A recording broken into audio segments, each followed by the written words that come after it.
નામ છે તારું ને તે સોશિયલ મીડિયામાં વિડીયો મૂક્યો છે તે ભણતર તારું મૂક્યું છે ને મુખ્યમંત્રી પ્રધાનમંત્રી પાસે સહાય માંગી છે, શું કારણ શું બેટા? મારું નામ સોલંકી ખુશી છે. હું જ્યારે મારા પપ્પાનું ઓપરેશન કરાયું હતું ત્યારે તો પૈસા હતા ત્યારે હું ભણતી હતી, બધું સરખું જ હતું. ઘરમાં પણ મારા મમ્મીને કામ કરવાની જરૂર નહોતી.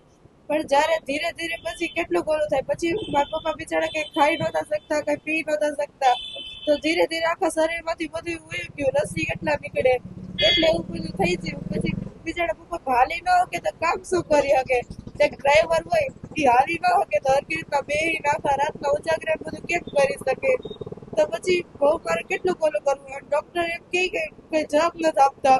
પછી અમારે કંઈક તો કરવું કે નહીં, મારા મમ્મી કેટલું કામ કરી શકે. એટલે પછી મેં વિચાર્યું કે જે વિડીયો મૂકું તો કોક ઓલું કરે તો મારા પપ્પાને કંઈક તો સારું થાય, કંઈક તો ઓલું થાય. હવે ભણવાનું હતું તો મારી મમ્મી ઘરનું કેટલું બધું કરે કે પછી મારે ભણવાનો ખર્ચ ઉપાડે, કેટલું કરવું હવે પછી? બેન તને કેટલું દુઃખ થાય ભણવાનું મૂકવું પડ્યું, આગળ શું બનવું? આગળ તો મારે એક ડોક્ટર બનવું હતું, પણ પૈસા જ ન હોય તો ભણવાનું મૂકી દેવું, અને ભણવાનું આપણે એટલું ગમતું હોય તો એ મૂકી દેવાય તો કેટલું દુઃખ થાય. શું માંગ છે તારી? મારી માંગ એટલી જ છે કે બસ આશા કરી દો મારા પપ્પાને, એટલે જીરીક આગળ અમારા ઘરના કંઈક પરિસ્થિતિ સારી થાય. બિચારી મારી મમ્મીને તો કંઈક ઓલું થાય, એ આખી રાત હું જોઉં કે આખી રાત એ કામ કરે તો કોઈ દી હરખો આરામ તો કરી શકે, તો બિચારીને તો કંઈક ઓલો આરામ મળે એટલી જ માંગ છે. બસ હવે કરી દો. બેન કેટલું દુઃખ થાય તારા પપ્પાની આ હાલત જોઈને? દુઃખ તો બહુ થાય, પણ હવે કોને કેવું કોને ન કેવું? ડોક્ટરની કેટલી બેદરકારી કહેવાય બેટા? ડોક્ટરની તો ખૂબ બેદરકારી કહેવાય કે ઇન્ડિયા આવું કર્યું તો એ પછી હરખો જવાબ એનાથી દેવાતો નથી. એમ કે તમે અમારે ત્યાં આવતા નહીં ને આમ ને તેમ ને, પછી અમારે શું કરવું? એમ કે તમારો પર દાવો કરી દેવું, તો હું કામ દાવો કરી દેવું? અમારે શું વાંક હતો એમાં? ઇન્ડિયા આવું કર્યું તો અમારે ભોગવવાનું જ છે ને.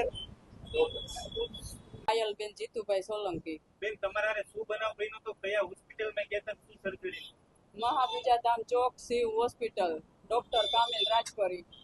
ખાલી જો મારા ઘરવાળાને છે ને ઓઠે ચાંદી જતી ને એમ કીધું કે બેન નોર્મલી સર્જરી કરવાની છે, અને અંદર જઈ અને પેલા તો 50,000 ની જ વાત થઈ હતી ને અંદર લઈ ગયા પછી કે હવે આપણે કેન્સર આવ્યું, કેન્સરનું ઓપરેશન કરવું પડશે ને 4 લાખ રૂપિયા થાય.